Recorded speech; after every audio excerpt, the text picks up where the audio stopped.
Thank you. It's wonderful to be here with all of you. In India, you know, orange is the color of the monk. Kavi, this is called. Of course, in the Catholic tradition, we call it a habit. Apparently, when fire is at its hottest, purest, it's orange. And that's how the tradition has it. I'm in that lineage through Bede Griffiths. I'm what is called a sannyasi. Sannyasa is a medieval Sanskrit term which means renunciation. The state, the monastic state to which it refers is 7,000 years old. It's the oldest monastic tradition in the world.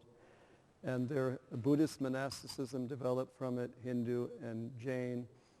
And for 300 years plus, there have been Christian sannyasis. It began with Jesuits in the mid-1700s, Roberto de Nobili, John Besci, and others.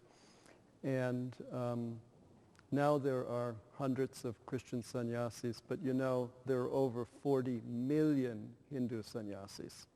40 million, because sannyas is the fourth stage of life in the Hindu view of life.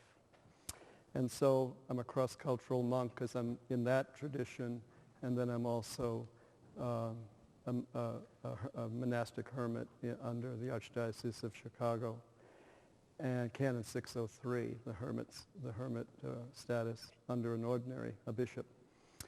And I had 14 years of being in monastic communities in the States, 10 years of them in New Hampshire. So I want you to know I don't hang around railroad stations and airports. My Hare Krishna friends will get a laugh out of that. Maybe not. But yeah, I actually got a call on that once. Yes, someone said to me, you know, I have some friends who are Hare Krishna. Oh, I'm sorry. I'll have to project better. I guess it's on. So what we're going to do basically is I want to give you a presentation on kind of cultivating contemplation, the mystical life, mystical prayer in the world, which you're all doing. We're all doing it, including myself. And incidentally, like you, I earn my own living. I don't depend on donations because I wanted to associate myself with people in the world, how they're living today, the struggles you go through,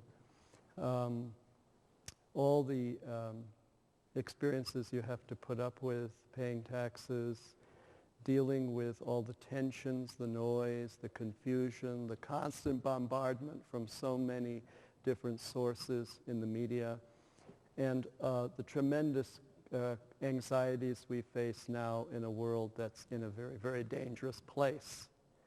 And so I want to talk about how do we become more anchored in the contemplative experience today.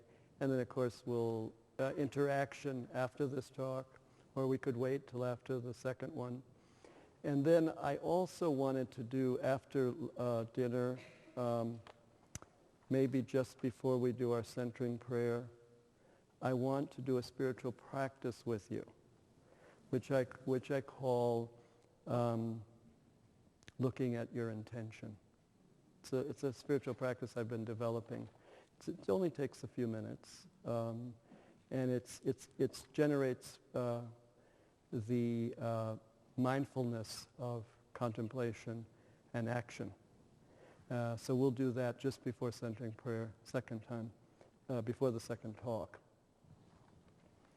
And then the second talk will be more on contemplation, awareness, and the struggle to transform society, or the whole piece of action.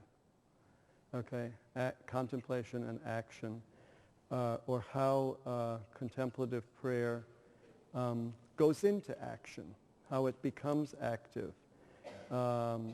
Contemplation into action. So those are the two sides. You can't hear me? Okay.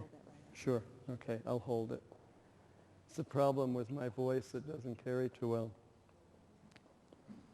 So again, I'm going to talk about cultivating contemplation, becoming more anchored in it, and then we'll probably have time for a few questions or interactions or insights or comments from you, and then have our lunch. When we come back, I want to do a brief practice. I want to introduce a practice to you that I'm developing, which helps to make you mindful of your intention to surrender to God and examines your motivation in terms of action in the world. And then, of course, we'll have our second centering prayer sit, and then I'll get more into the whole issue of contemplation going into action, okay? You know, I want to tell you something that isn't really funny, but Thich Nhat Hanh gave a teaching, a couple sets of teachings in Chicago in August, I think, or September. There were like 7,000 or 8,000 people. Only about 100 people heard anything because the sound system wasn't working too well, and he just plodded along as if everybody could hear him, you know. Maybe that was the lesson. Some of the people were getting so angry, you know, which defeated the whole purpose of them being there.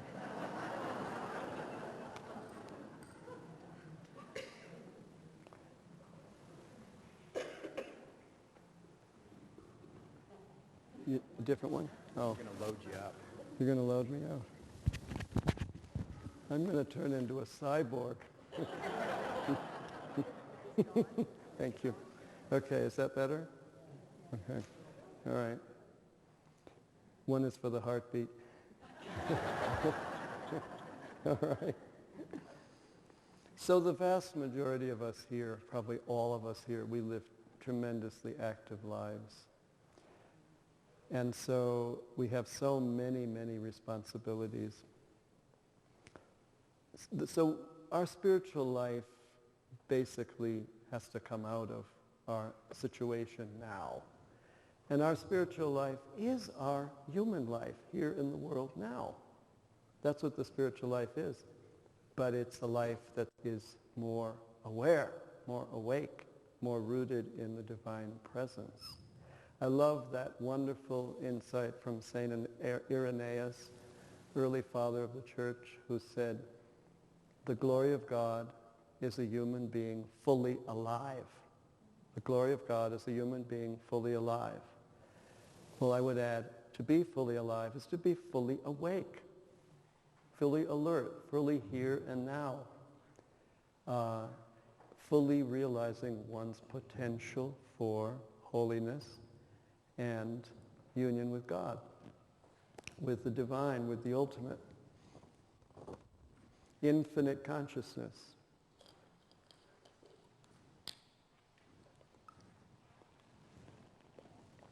What I want to talk to you about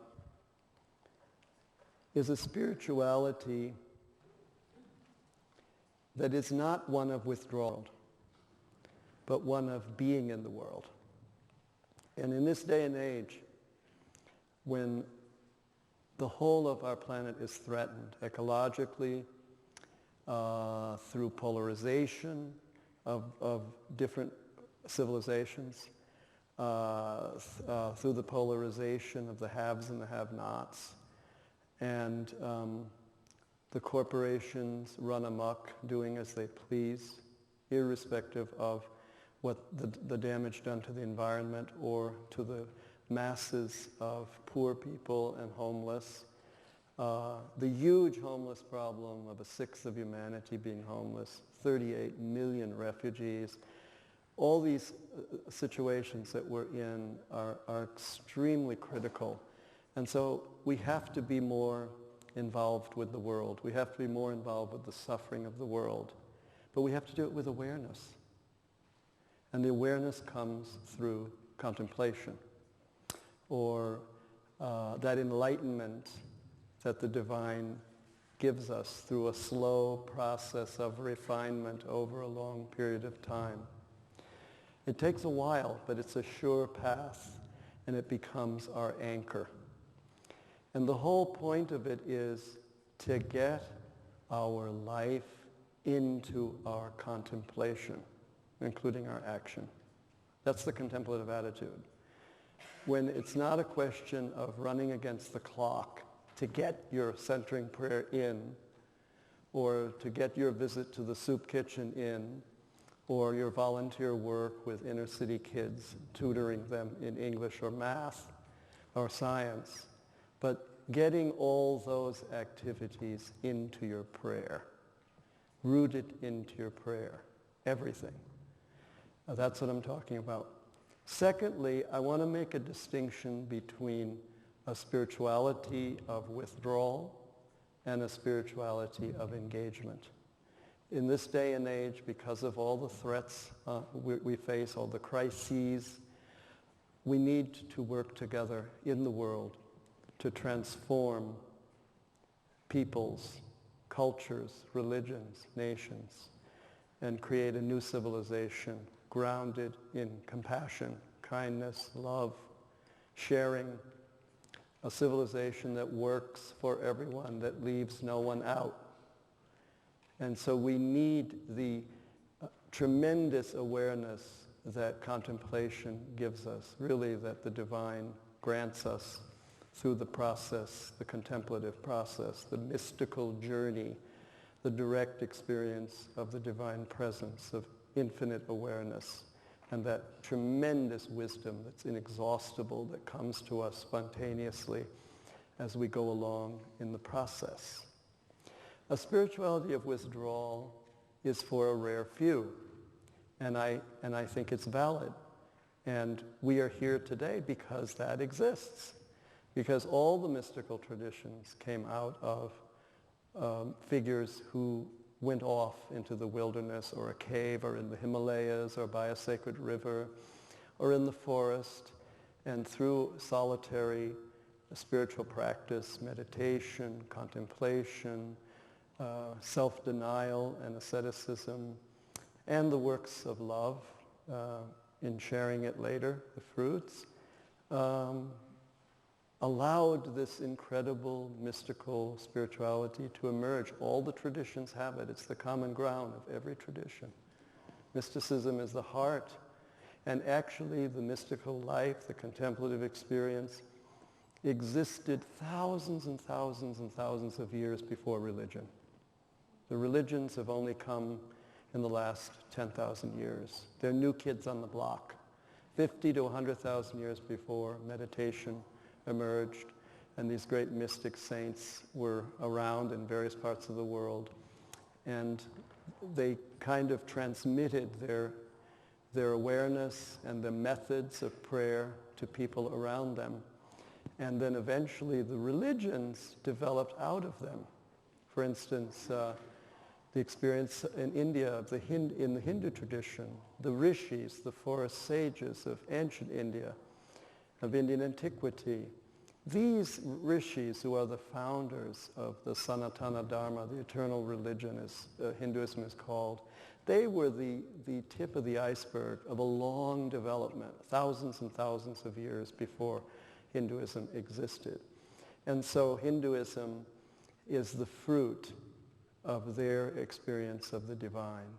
And the Buddhist experience, the Dharma, is all based on Gautama, Siddhartha, Sakyamuni, who became the enlightened one, the Buddha, who was a mystic, a contemplative. And he had this awakening to ultimate reality, which he called enlightenment, and that became the foundation for the Buddhist tradition. The biblical tradition all rests on the awakening of the patriarchs and the prophets and other biblical figures to this mysterious presence, Yahweh, the Lord, Elohim, the Divine One, God, the Father, Allah, Jesus calls his Father. That all of these prophetic figures describe their encounter with ultimate reality. Mysticism is direct experience of the ultimate. And Jesus, upon which Christianity is based, his experience, this tremendous awareness of his relationship, his intimacy with God, with the Father. And similarly, the Islamic tradition is based on the private revelation of the Prophet Muhammad in his 23-year process of revelation coming from Allah through the intermediation of the Archangel Gabriel. All the religions have come from mysticism, all the genuine ones, the authentic ones. So it's part of what life is about.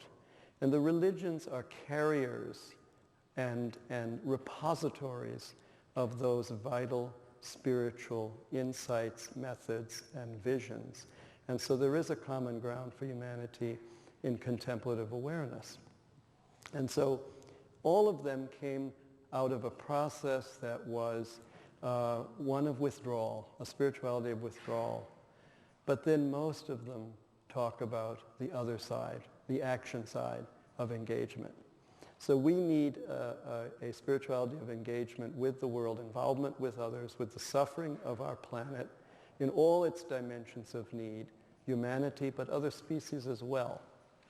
We have to take into account all the other species and all of nature. So I'm not disparaging a spirituality of withdrawal. It's still valuable. It's still part of God's plan. But for the masses of people in the world, where we all are, we need a spirituality of involvement, of action. And that it is the people who are more aware of the divine and of their responsibility to others and the world. We need their witness. We need their action. We need their commitment. They are going to carry humanity forward. So therefore, this cultivation of contemplative awareness, of a contemplative spirituality in the world, has to be integral, holistic, and engaged. A viable spirituality today has to be integral, holistic, and engaged. So by integral, what do I mean? I mean, first of all, that it relates to other areas of knowledge. Mathematics, physics, social sciences, biology, literature, poetry,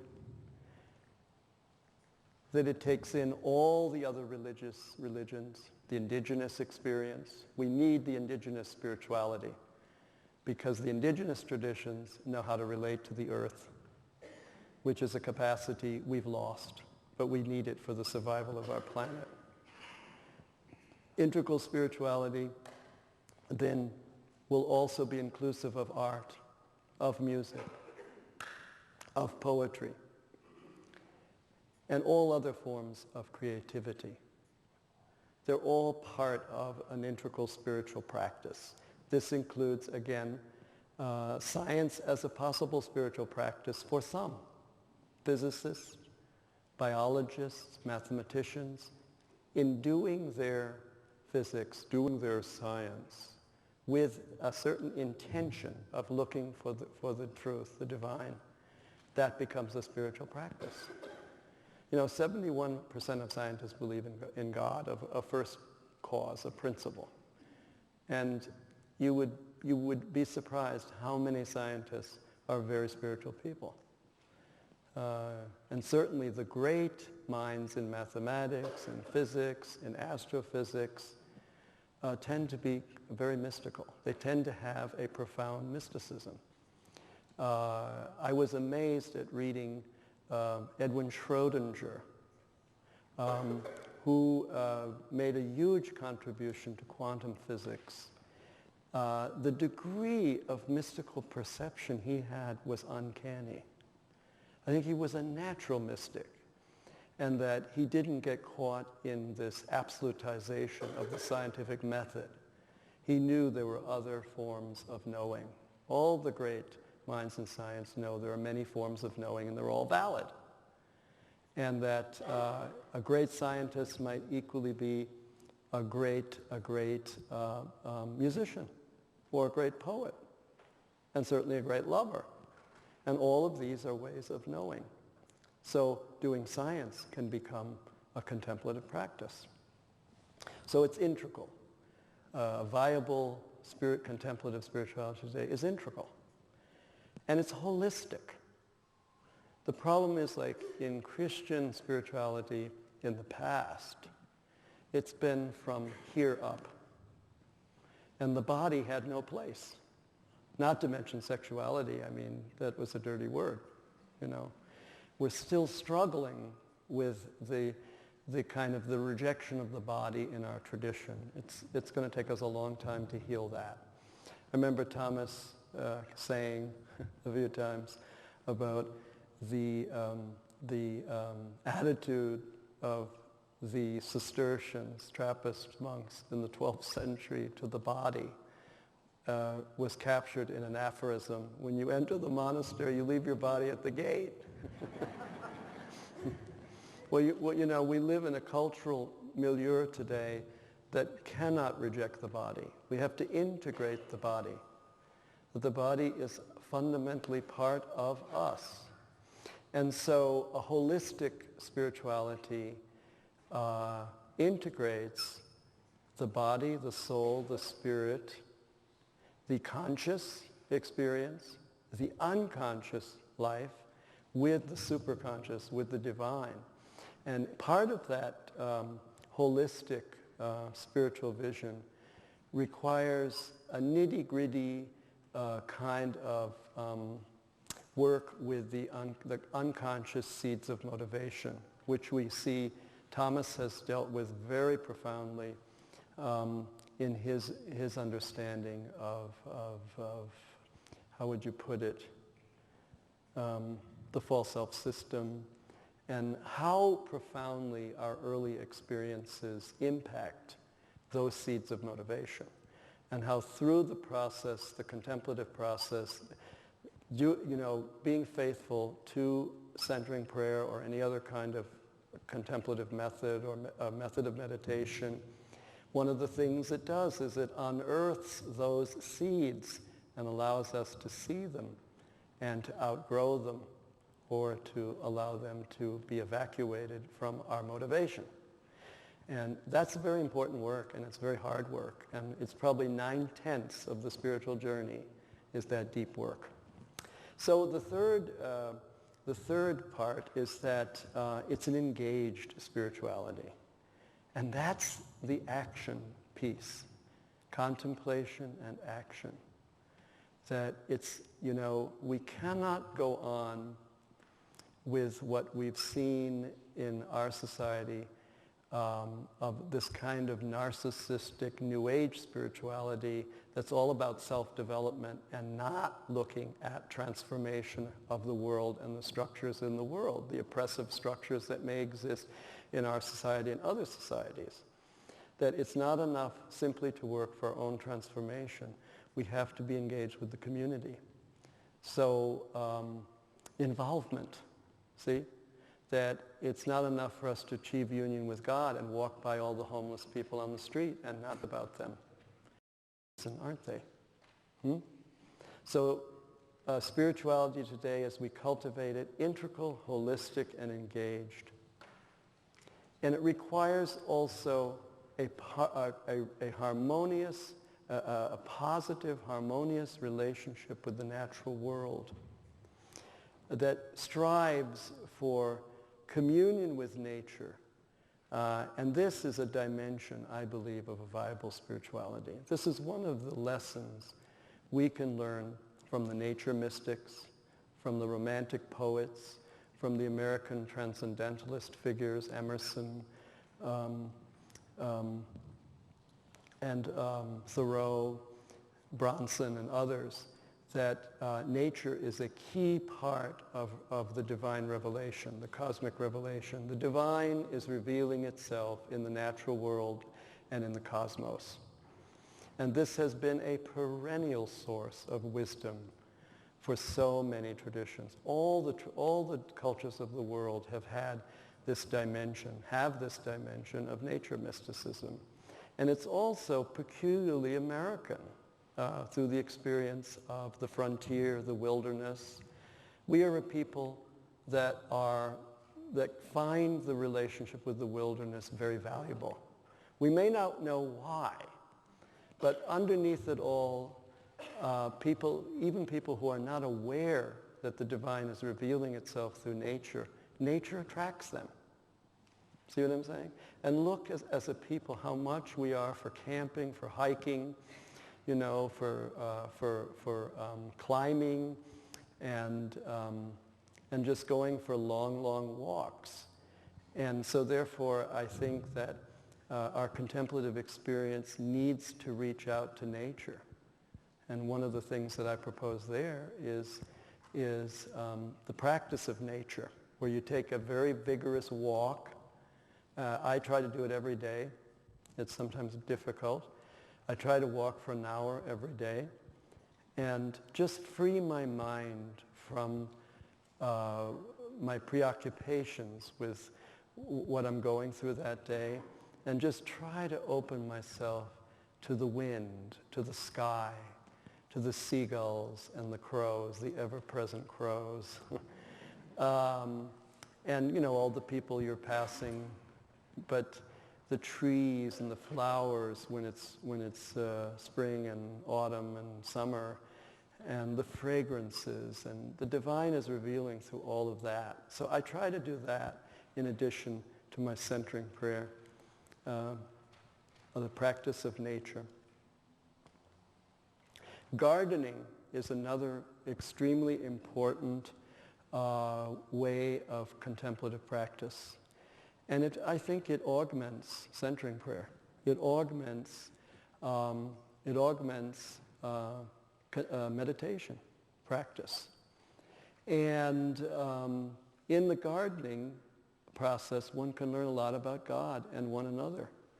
I remember something that St. Bernard of Clairvaux said about gardening, that he said in working in the garden and watching the flowers grow and looking at the trees, he learned everything about the incarnation. That nature is a divine revelation. Isn't that interesting?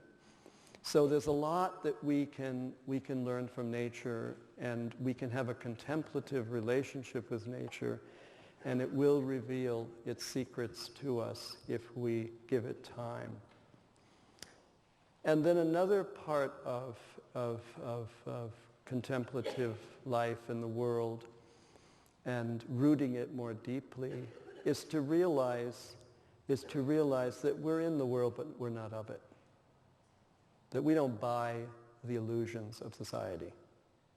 We don't buy, I hope we don't buy hook, line, and sinker this consumerist culture that is just in love with more and more and more and more things, acquiring more and more things. I remember something that Gandhi once said, that our planet, Earth, has sufficient resources for everyone's needs, but not for everyone's greeds. See, and there's a lot of that. We should just take what we need. Just take what we need.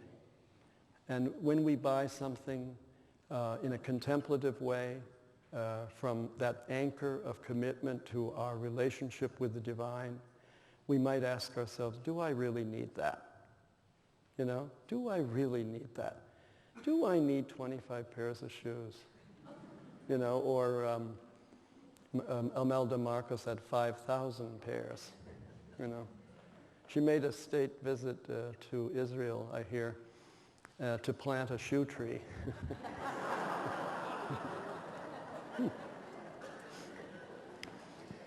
Or do I need that, do I need 55 dresses? See, if you wear a habit, you only need 2 of them. I don't wear this all the time. Bernadette forced me to wear it. Just kidding. No, she didn't force me. So take just what we need, and that's part of living a contemplative life, being in the world but not of it. That American society, I've realized over the years, is extremely compulsive. And it's neurotic, and that it is a culture of talkaholics. I mean, look at all our talk shows.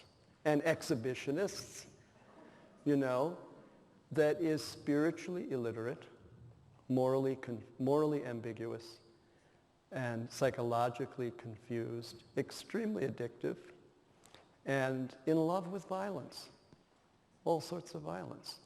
And that our media has feeds us a constant, steady stream of violent images and have convinced us that violence is okay because it's fundamental to life. It feeds us that horseshit. And that is horseshit. It really is. And that there are other societies that are far more peaceful. I know of a society of indigenous peoples in New Guinea that has never had a war, and where the men do not fight. Fist fights are, you know, any kind of fighting is not allowed.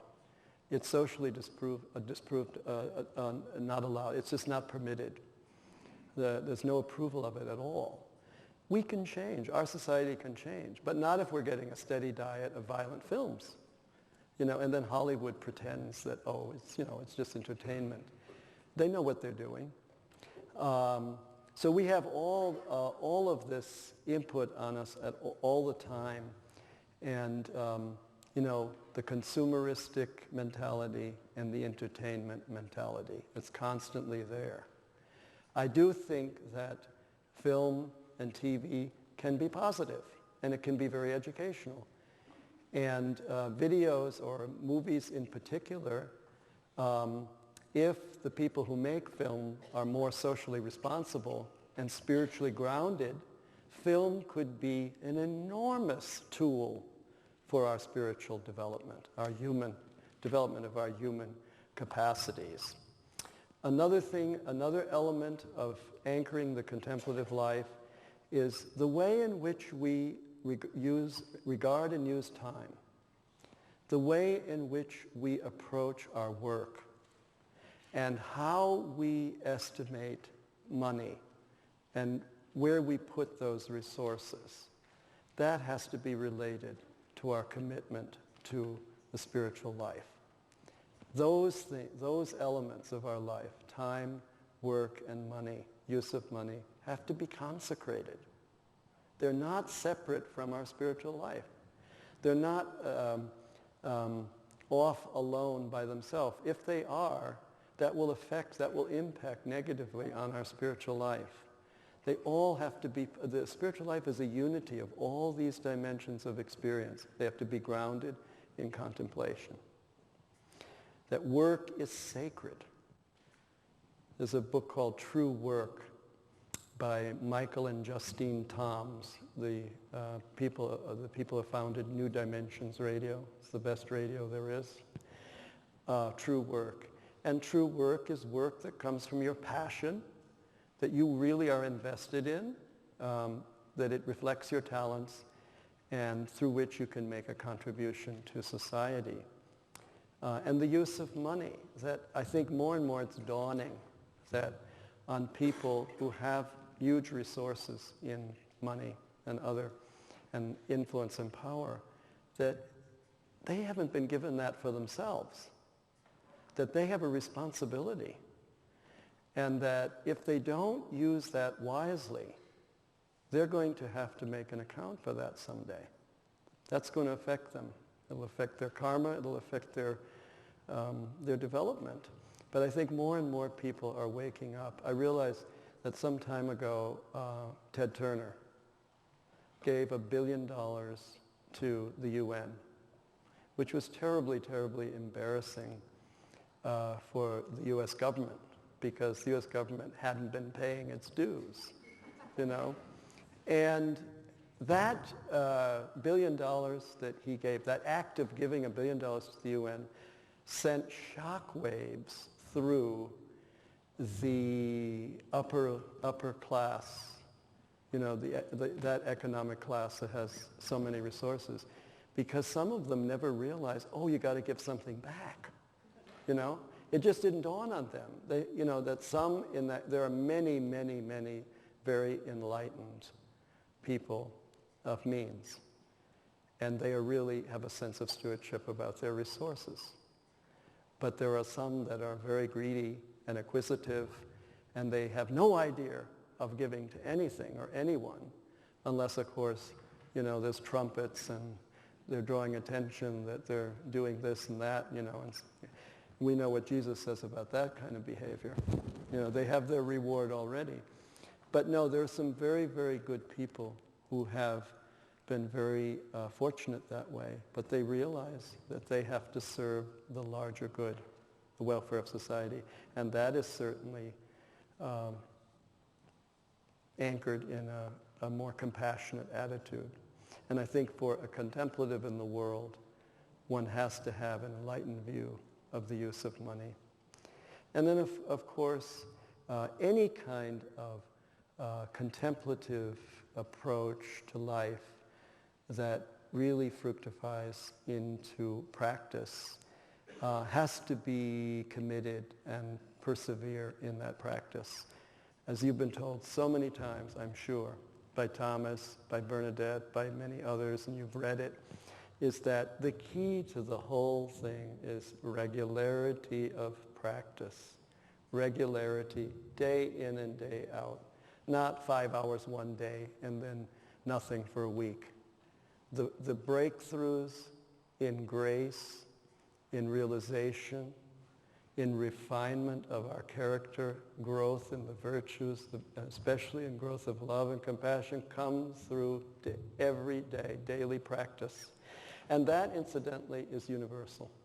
Every tradition tells you that. I mean, that's something that we've learned over the millennia in terms of the mystical life. It's very, very, very important. For instance, now, some of you are parents, and you have, maybe most of you are parents, and some of you have very, very young children. And I know I get this question from young parents of young children many times. Well, what are we going to do? We have two very, very young children. We have a baby that's 16 months, and we have a 3-year-old, and they demand all of our time. How are we going to do this? How are we going to be able to take care of them and also have sufficient meditation practice? And of course, I think those that really get determined and prioritize, they find a way. And one way is to have a place in the house, a sacred space, where maybe a closet off a main bedroom, or if they can spare an extra room. And that is their space for prayer. And they have a little altar, and they may have an icon of Christ. They may also have the Buddha there and Shiva. They may have a candle and sacred music, and a good material for lectio, for spiritual reading.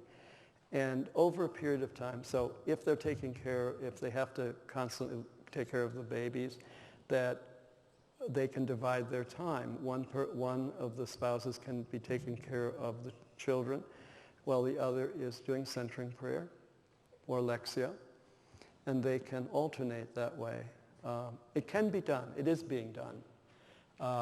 But I want you to know that you have a lot of support there.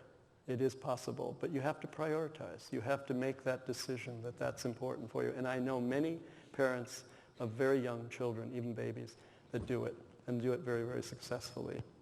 So what happens when you do that, when parents do that, and their children who really notice everything, they realize something important is going on, and that attracts them.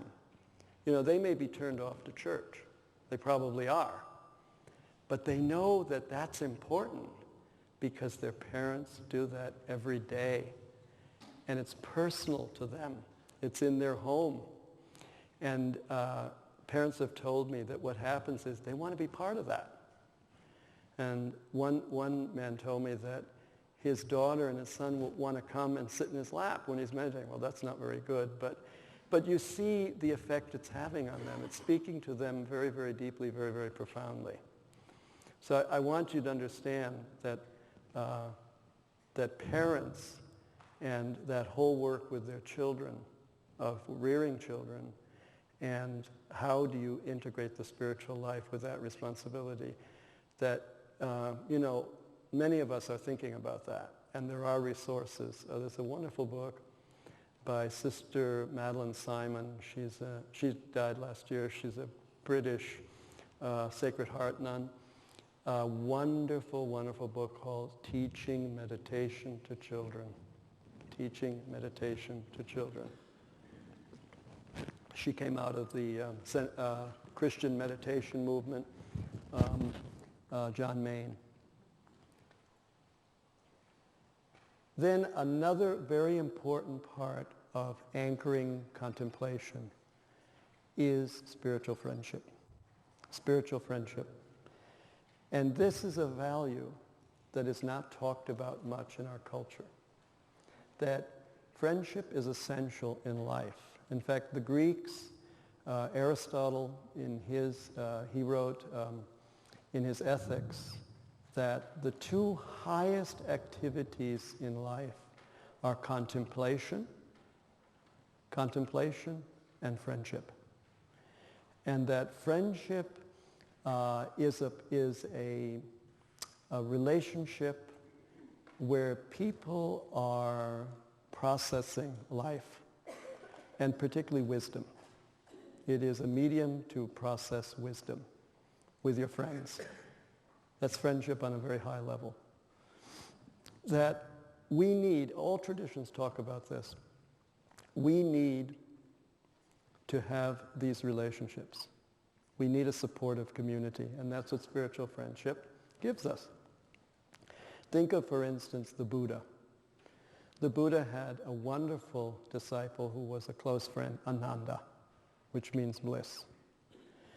In the biblical tradition, David had Jonathan. Jesus had St. John, the apostle.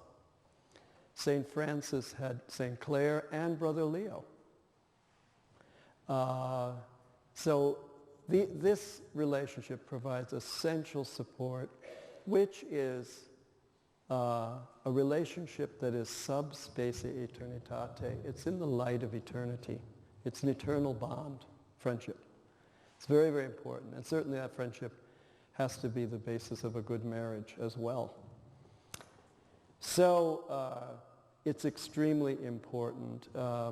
Cicero wrote a treatise on friendship, De Amakatia, on friendship. And that had an impact on many Christian writers, because this has been written about a lot in the history of the church. And it was, again, the Cistercians, the Trappists. I guess they have more leisure time. and they're stuck with one another in the monastery for life. And if you don't have a good community, it can be an ecclesial prison, or a loony bin, But if you have a healthy community, as St. Elred of Rivaux, who wrote a wonderful work on friendship, says, spiritual friendship, he says that such a monastery is a paradise. It's a paradise. It's a school, as Benedict says, a school for the Lord's service. And what is the Lord's service? Love. Love in action. Love. Bearing with one another's burdens. Accepting one another. As a monk, I can tell you that the basic work of the monastery is acceptance. There's prayer, seeking God, but on the horizontal level with one another, it's basically learning acceptance and love of one another and compassion. And once you learn that, then you can become a hermit. And you don't become a hermit to get away from people. It's to go deeper in your relationship with God and to be of service to others. But I was in one monastery for a year where there were a lot of monks that hated each other, hadn't talked to each other for years. I mean, most of you out in the world are so far beyond that kind of infantile behavior, you know? And this is supposed to be a Christian community. So just because there's a monastery there that has a church and they, you know, chant the divine office and they ring the bell several times a day doesn't mean that it's a house of God. Because it could be a place of insanity and arrested psychological development and unhappiness. And curiously enough, it was a place where there wasn't much contemplation going on. If you have a contemplative life going on, it is going to change you. It's transformative in a big way. You cannot not grow if you're doing contemplative prayer, if you're doing centering prayer, or any kind of meditation form. It breaks you open. Or as a Jewish mystic in the Hasidic tradition says, it breaks your heart for God. It breaks you open so that you can really experience growth. And that's what the contemplative journey is all about. Growth into union with God, fructified in love, in action. I want to stop here and we can have a few minutes before we go for our dinner. Okay?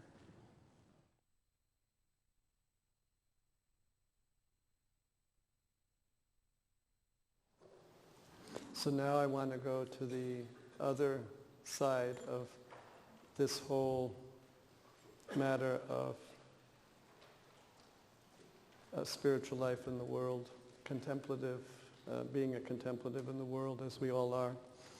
And that's going from that wonderful awareness of the divine presence and all the peace and grace that comes from it and the love that wells up within us, which is the John of the Cross calls the living flame of love, the divine energy itself, as that goes into action, goes into our day-to-day kind of interactions with people, the awareness that we have of others, and our capacity to respond from a depth of kindness and compassion and love.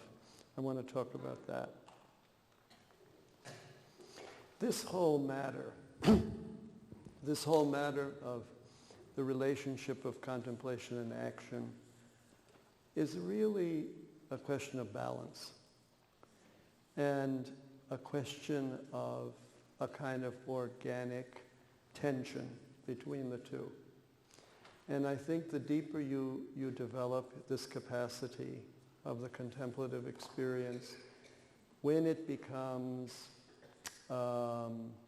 when that shift comes between your own effort and God's grace, it becomes passive contemplation or infused wisdom, you find that the wall between action and contemplation breaks down.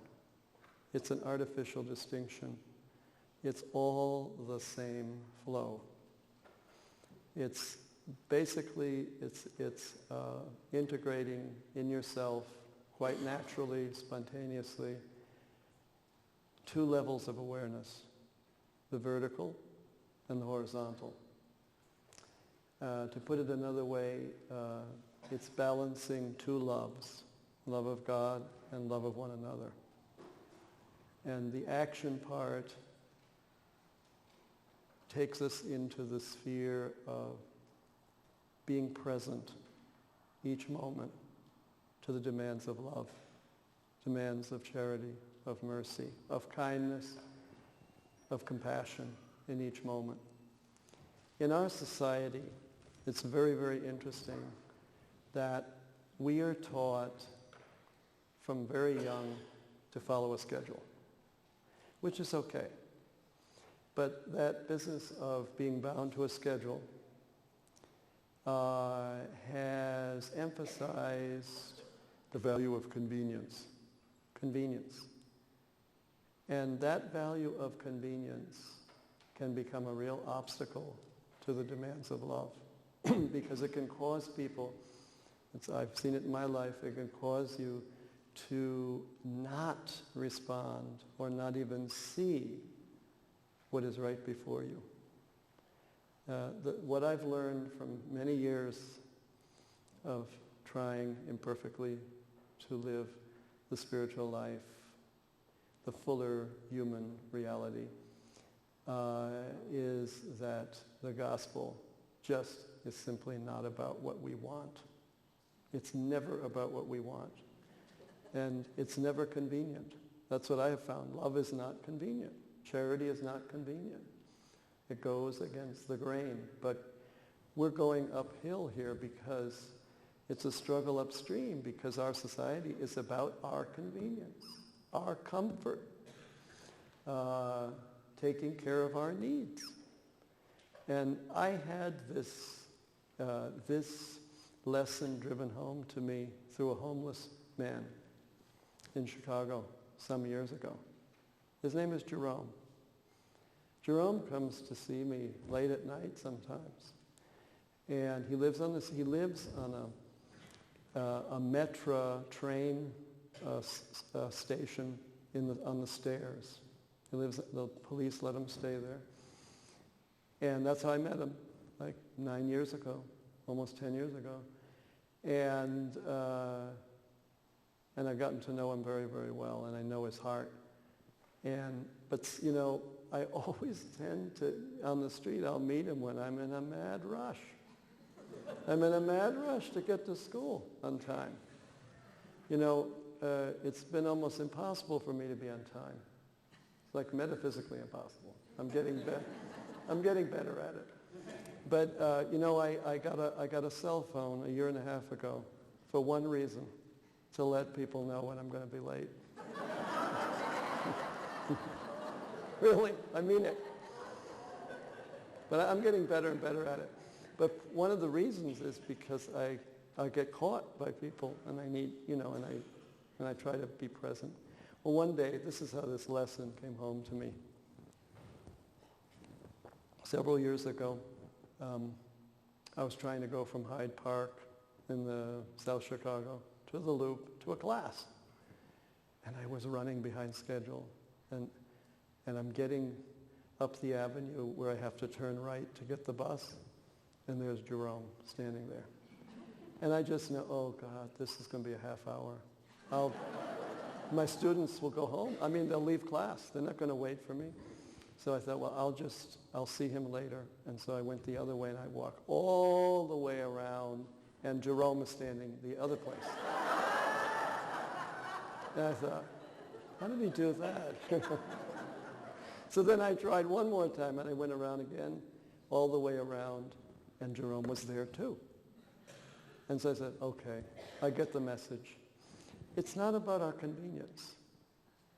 That contemplation is a refinement by the divine grace, the very being of God, God's tender love for us. It's a refinement in the divine presence that developed all of our capacities, particularly our capacities for receptivity, sensitivity to the divine presence. There are many capacities to receive the divine presence and to awaken our spontaneous ability to respond to others, other persons, other sentient beings.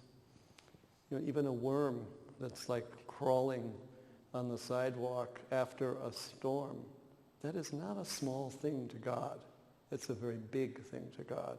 It engages our compassion. It engages us to respond. It's funny that the Dalai Lama, there were 3 cases where the Dalai Lama that I know of responded to other sentient beings. One was a cat, another was a deer, and a third was a parrot. That this deer and this parrot and this wild parrot, there are a lot of wild parrots in India, and this cat at different times wandered onto the compound and came within His Holiness's eyesight, and he adopted them. He took care of the cat. He just made the cat a member of his household, And the deer, for years that he would feed the deer and he'd interact with the deer. Deer are very much associated with Buddhist temples because of the Buddha's first sermon in the deer park. And that deer lived for several years on the compound, but then it fell over an embankment and broke its leg and it died. But the parrot flew into the compound and its wing was broken. So His Holiness took it in and that night he'd put it in a cage and the wing got better and the bird could fly again. So he let the bird go. And the bird would just fly up into the tree during the day and around, and it would come back at night to the cage. It had a good thing going. It wasn't going to leave on a bodhisattva.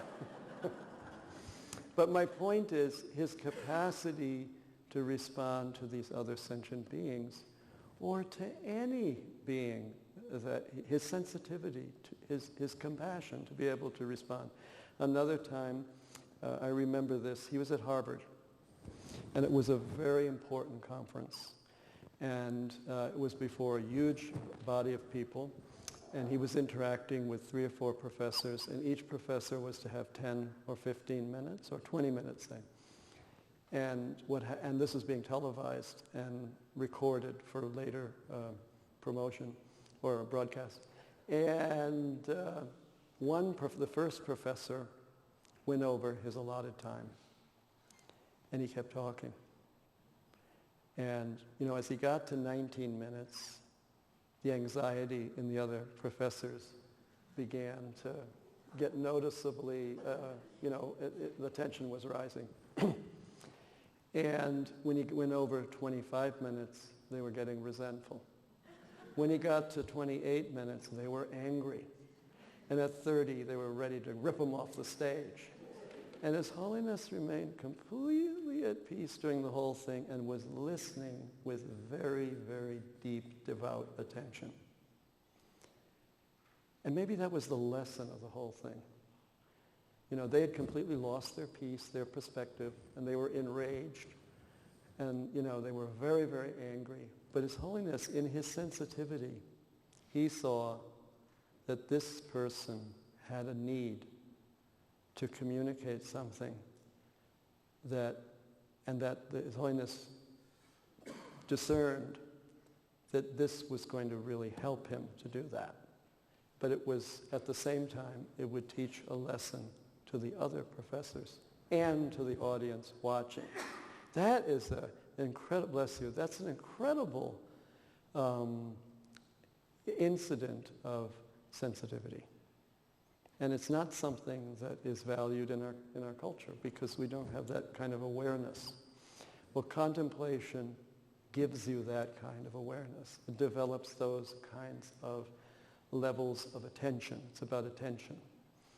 And it's about sensitivity. And sensitivity, to me, that kind of sensitivity is really the highest form of intelligence. Because it's possible to develop the intellect to a very high degree and have no sensitivity at all. Our universities are filled with people like that. Really, seriously. My uncle John, who was a professor, he said, our universities are filled with dopes. That they have very brilliant minds and very stupid hearts. Their hearts, most are very highly developed.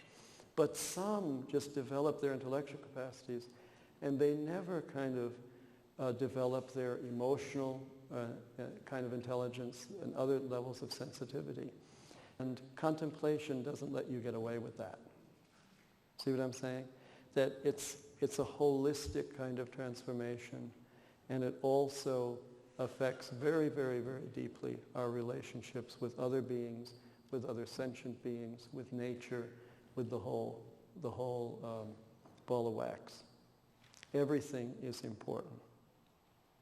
Now the action part, taking our contemplative experience or the fruit of that awareness into the realm of our interactions, our associations, and our attempts at making a contribution to transform society, that should flow out of contemplation quite naturally. The struggle for social change, the struggle of social justice, and the work to develop ecological awareness and sensitivity, it really has to be done with awareness.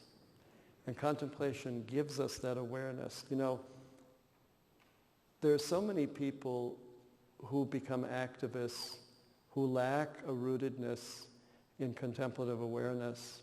And they do great things, but there's often a tremendous anger there behind, and a bitterness, and a kind of a hatred for the establishment.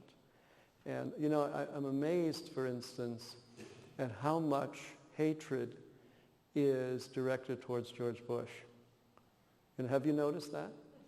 I mean, he has been, I mean, it's true, he's a failure as a president. But I don't think it helps to, you know, to direct such anger at him. We should be praying for him, mostly praying for his retirement.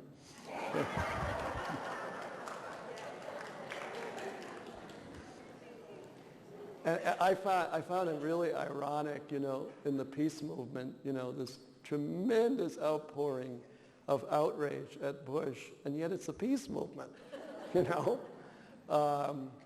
That outer peace has to come from inner peace, you know, and that if we do the work on ourselves through a contemplative kind of process, then we're really making peace with everyone and everything. So the thing about peacemaking for contemplatives, contemplation itself is peacemaking. Centering prayer is a process of making peace and of enlarging our ability to respond in creative ways, in ways that have real wisdom and insight, to know, to be able to discriminate what is necessary, discern what is necessary in promoting peace, ecological awareness, closing the gap between the haves and the have-nots, criticism of corporate abuses, criticism of the pharmaceuticals. And I bet we have a long list of grievances for the pharmaceuticals. Or unjust practices in taxation, where one segment of society is carrying the burden and others are getting off, and those that should be paying their taxes are not. So groundedness in that inner process prepares us to be peacemakers, social justice activists, apostles for ecological responsibility and sustainability, and advocates for the homeless, or for to bring down the level of violence in our society. This is a very important topic. You know, the UN had a study commissioned from utilizing an international group of social scientists and biologists. And the fundamental question was, is violence innate to the human species? And this was done under UNESCO, and mostly in Europe and the United States. And this group of scientists studied it for a number of years, and they came to a number of conclusions. And the most important conclusion is violence is not innate to our species, it's a learned behavior. Other than self-defense, it's a learned behavior. We have learned to be warlike. We are not warlike by nature. And this is immensely good news, because we can outgrow violence, and we can outgrow this dependence on war that we've had. But we've got a long way to go. So to work to bring the level of violence down would be a great step forward. John Paul II, and throughout his whole pontificate, and Paul VI have spoken of again and again a civilization of love, building a civilization of love, which harkens back to Augustine's City of God.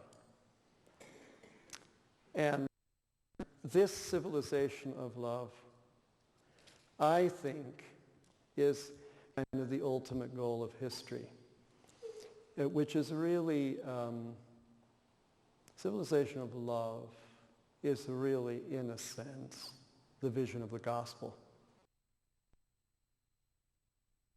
Trying to make the world Christian as trying to humanize the world in basic decency, in basic gentleness. One thing about Christianity that's most extraordinary, and Judaism and Buddhism and Hinduism, is they're very humanizing. I mean, over a period of time, they have gained more and more insight. And, the church went from burning women at the stake, from the 8th to the 14th centuries. Hundreds of thousands, maybe millions of women lost their life during that time. And then, of course, the trials for heresy, the Inquisition, and all sorts of ecclesial abuses went from that kind of activity to embrace nonviolence. As we've seen in John Paul's pontificate, has been an eloquent commitment to nonviolence. He was against the Gulf War. He was eloquently against the recent Iraq War. That that Christianity has evolved. And I think that the fundamental insight of Christianity is basically caritas, is love in action, is selfless love. I don't mean the hierarchy, I mean, what is it that has produced so many millions of saints? There are many saints in this room. For everyone that's canonized, there are a couple 100 million that aren't. But what has produced that? It's the inspiration of the gospel, which is really the kingdom of earth. And contemplation awakens us to that kingdom of God on earth, which Jesus tells us is right here now. It's within us. It's the indwelling of the Spirit within us. But it's also in the demands of love right here and now. And to be able to see it is the kingdom of heaven, is the kingdom of God on earth.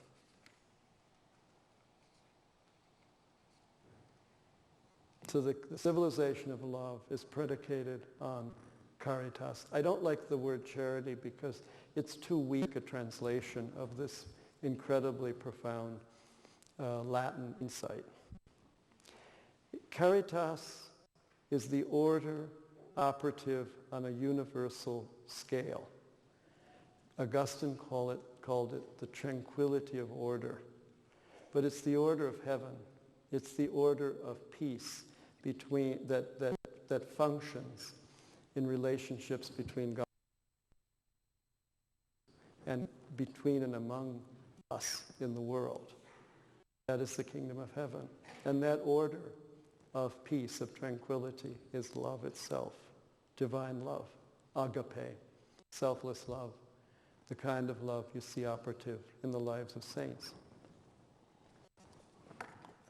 To me, that is the real kingdom of heaven on earth, and not the hierarchy or the external structures. I mean, they're part of it, but they can also get in the way, as we have seen, right? Isn't it?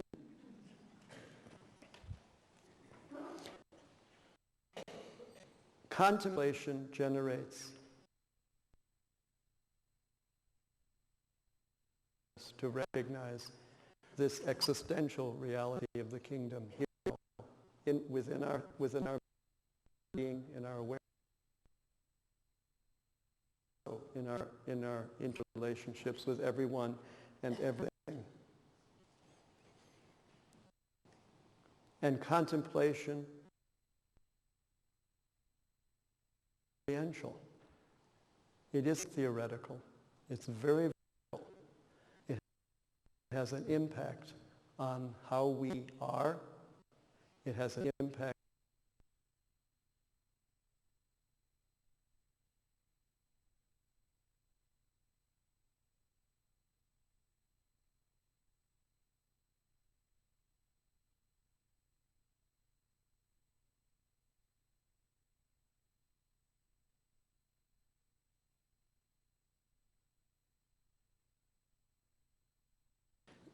if we are alert, if we are awake.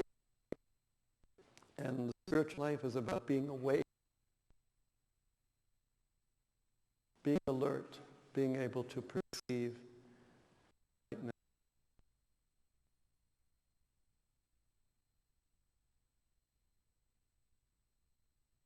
Is an opportunity to transcend ourselves in love for others each moment. But it isn't easy. It isn't easy, particularly if we're in a rush. It's very hard to be aware if you're in a rush. You know, I learned that the hard way. And made on you, get resentful, and turn into anxiety. The anxiety, frustration,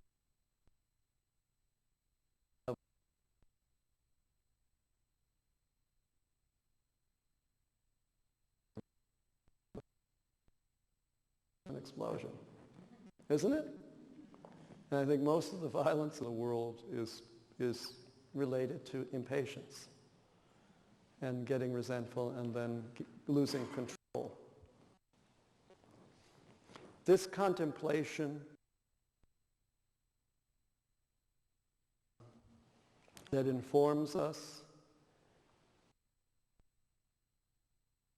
going out to others, sustains us when we meet a homeless person or persons, a homeless family, or when we meet people who are shut-ins and can't get out, or people who have a terminal illness and are incapacitated, or in our volunteer work, to be present and listening to others, no matter who it is. It sustains us. Capacity. This awareness is what in the East they call realization. And realization isn't primarily intellectual. It's the actual grasping in the situation of what. It's discerning it. It's sensitivity. Sensitivity is a vast awareness. It is the highest form.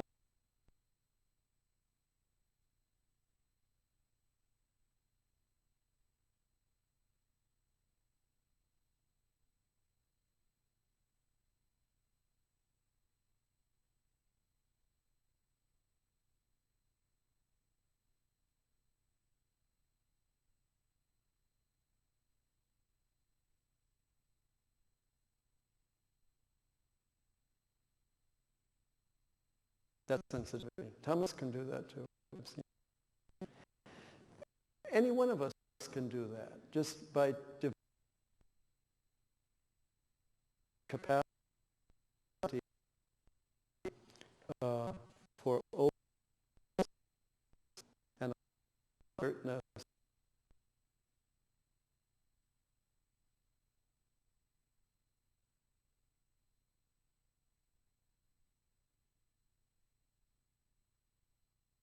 We've seen in pure contemplation itself is vertical.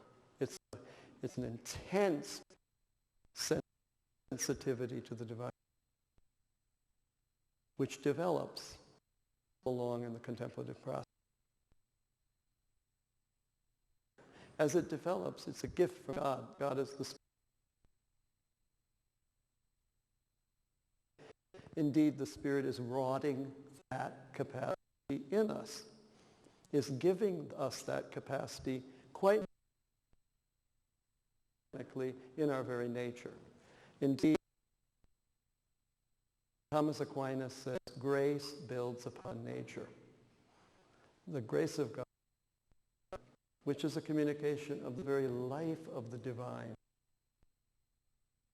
takes into account our nature and communicates capacities of our nature. That's why books can help, but really there's a God knows it for each one of us. Because we can only pray as we can, not as we can't. And that's those capacities. That the divine works on us. It's the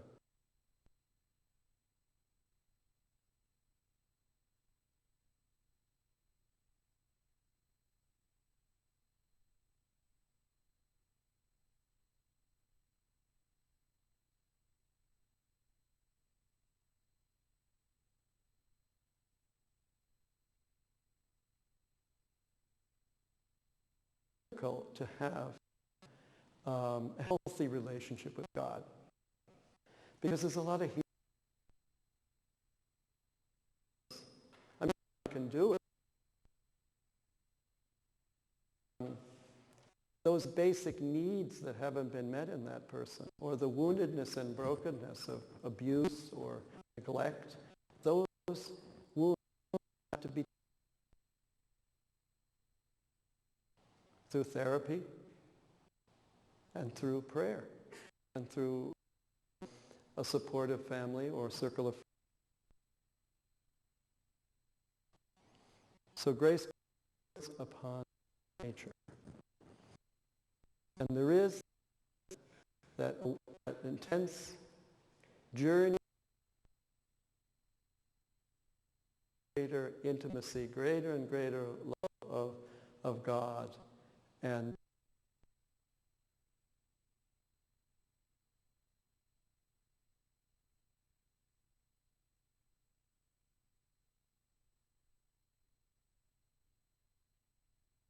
there's the whole mystery of the cosmos. Of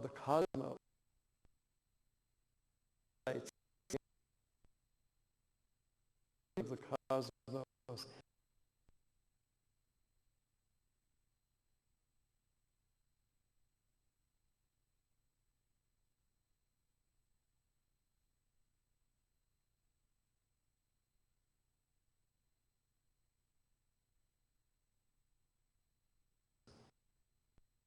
But then there is that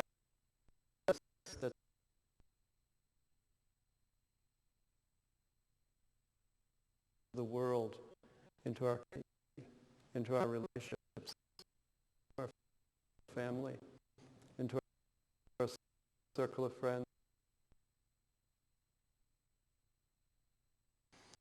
and to all the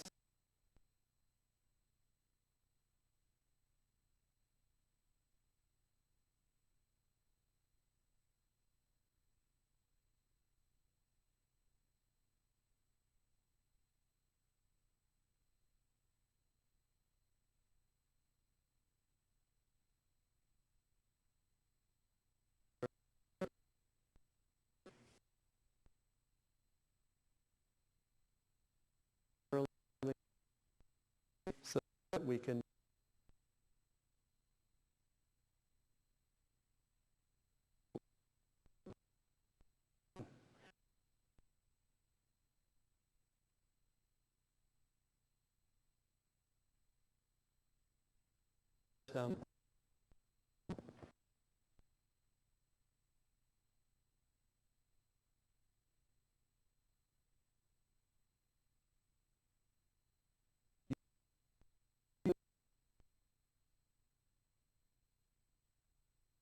even to have a vision of the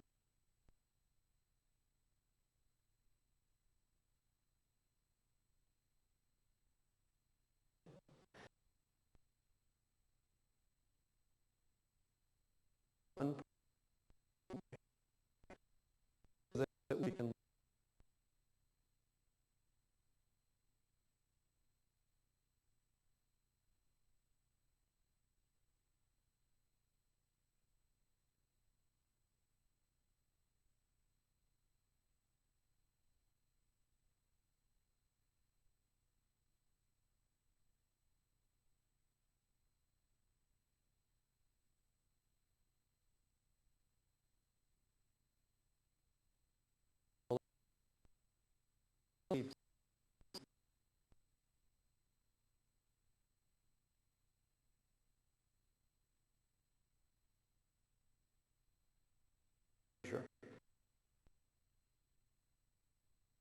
know, is where in the end. And John Cross says, beautiful.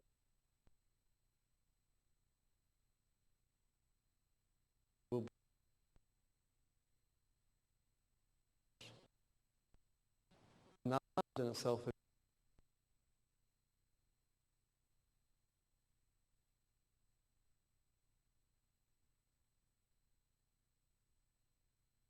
We have to the unlovable. We can see as the unlovable, but society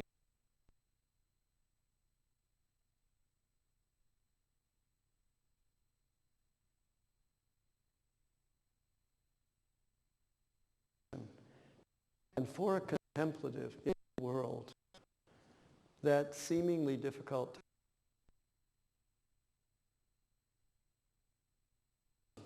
it becomes as easy.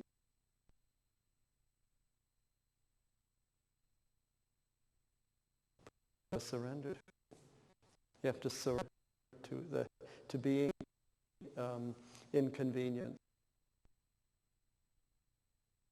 in your gift of yourself is that other main.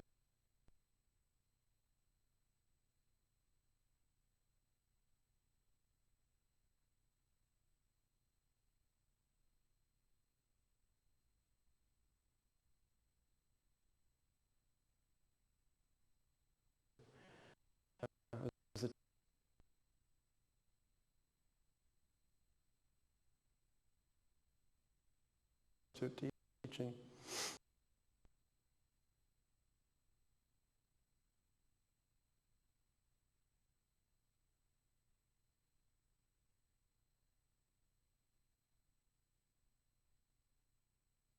To this high school.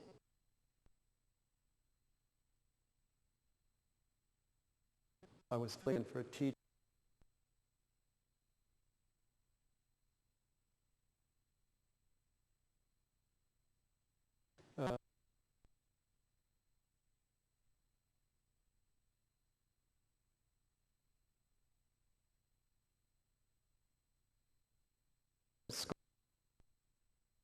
School on the way.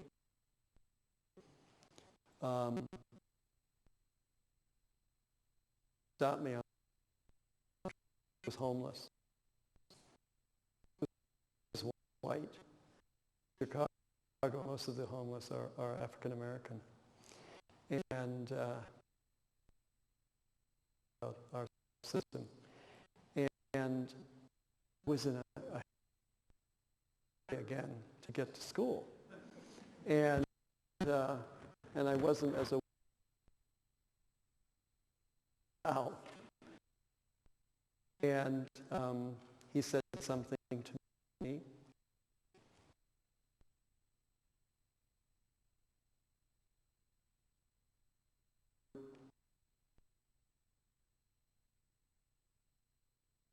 Stop and talk to him, and I think he.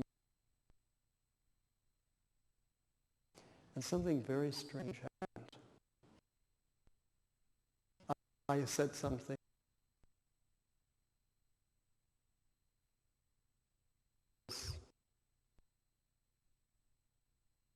Hurry to get to school. And I heard a funny, like, ping sound. A ping sound.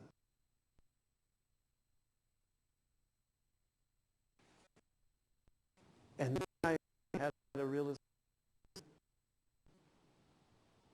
that this test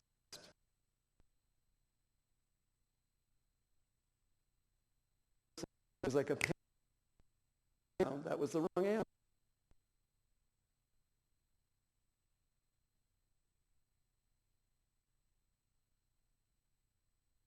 That was an amazing experience.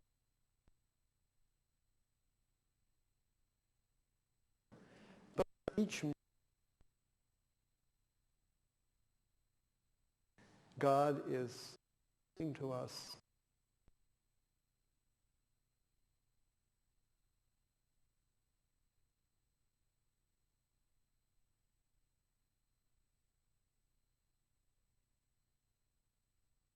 or a cat or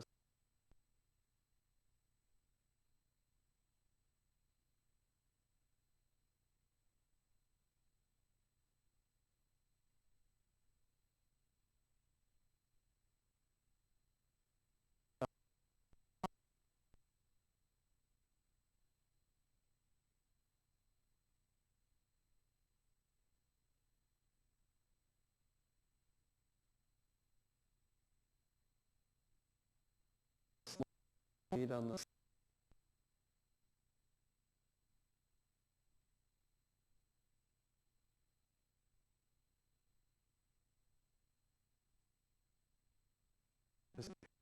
knees.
Because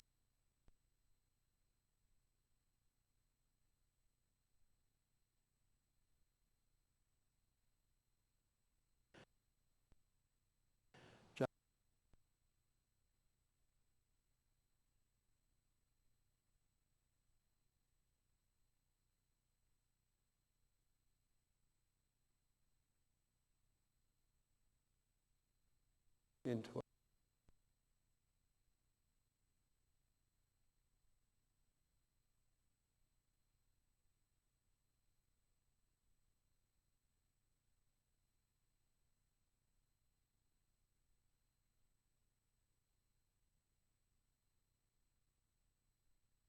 no,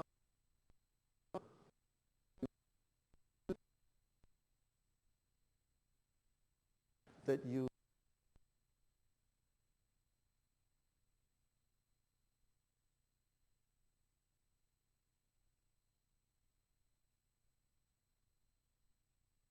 and then the third degree of contemplation is when you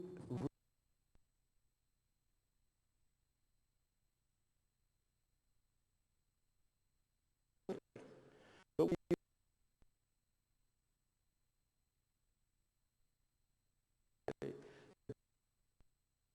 God is giving yourself to thing.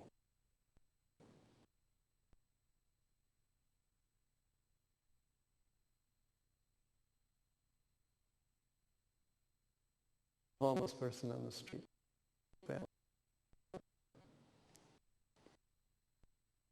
Or uh,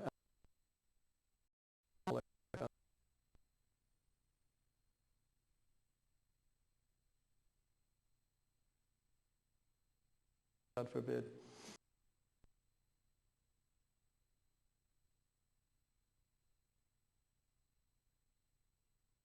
Those Jehovah's Witnesses.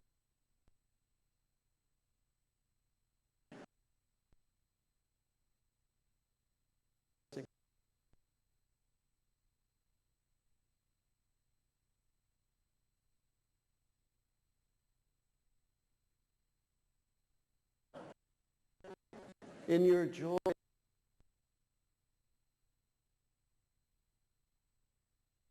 in your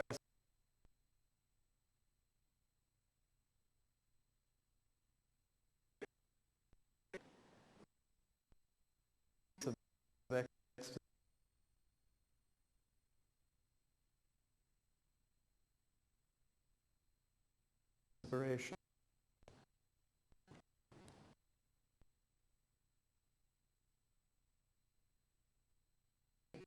And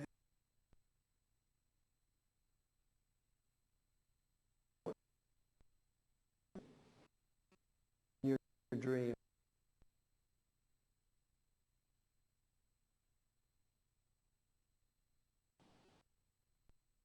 Your joys.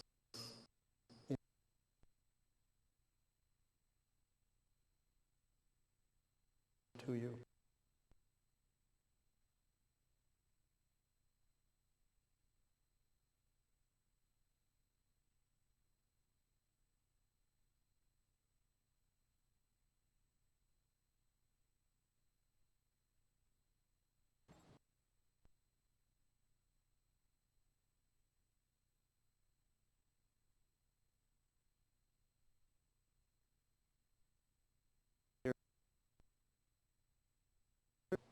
It's all there for us.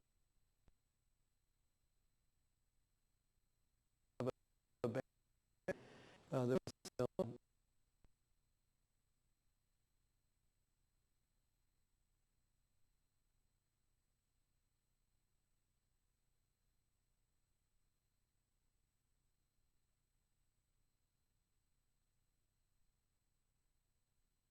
if you haven't seen it, you must see it.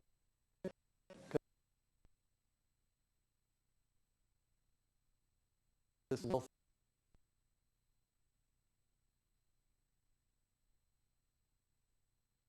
totally free.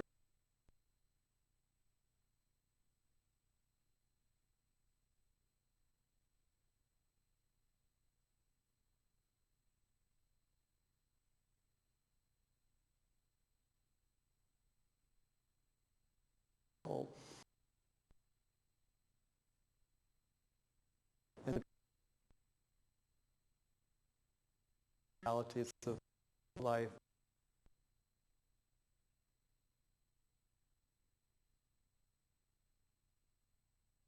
Takes them all over the world. And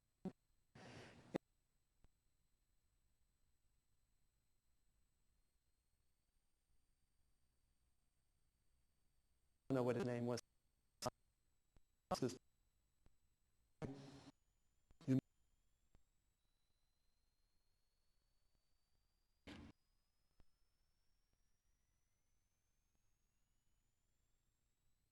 Are